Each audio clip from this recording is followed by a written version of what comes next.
కన్సల్టెంట్లు, కార్పొరేట్లు వీళ్ళు ఎప్పుడో రాజకీయాల్లోకి ఇన్వాల్వ్ అయిపోయారు. ఇప్పుడు అది టీడీపీయే చేస్తుందా, వైసీపీ చేస్తుందా అని అనట్లేదు. అందరూ చేసేస్తున్నారు. కాకపోతే ఇప్పుడు అమరావతికి సంబంధించి కన్సల్టెంట్ల రాజ్యమే ఎక్కువ నడుస్తుంది. చంద్రబాబు నాయుడు గారు మళ్ళీ కన్సల్టెంట్ల ద్వారా కోట్ల రూపాయలు వాళ్ళకి దోపిడీకి గురి చేస్తున్నారు అని తాజాగా తెర మీద తీసుకొస్తుంది. వైఎస్ఆర్సీపీ పాయింట్ రేజ్ చేస్తుంది.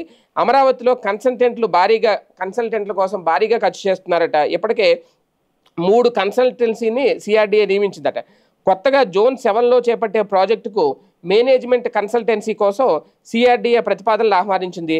ప్రతిపాదనల సమర్పణకు వచ్చే నెల 4వ తేదీ వరకు గడువు విధించింది. అదే రోజు సాంకేతిక బిడ్ని కూడా తెరవబోతుంది అని చెప్పి సిఆర్డీఏ చెప్పింది. జూన్ 6న ఆర్థిక బిడ్ తెరుస్తామని స్పష్టం చేసింది. 7వ జోన్లో ల్యాండ్ పూలింగ్ పథకాల్లో మౌలిక సదుపాయాల ప్రాజెక్టుకు మేనేజ్మెంట్ కన్సల్టెన్సీ నియమిస్తున్నట్టు చెప్పింది.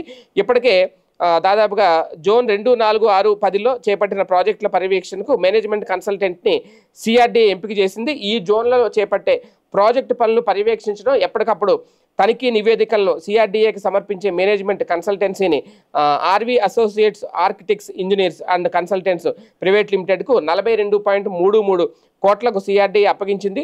జోన్ 12 అలాగే 12ఏలో చేపట్టే మౌలిక వస్తువుల ప్రాజెక్టు పనులు పర్యవేక్షణకు ప్రాజెక్టు మేనేజ్మెంట్ కన్సల్టెన్సీ బాధ్యతల్ని నిప్పాన్ కోయి ఇండియా ప్రైవేట్ లిమిటెడ్ 34.27 కోట్లకు సిఆర్డీఏ అప్పగించింది.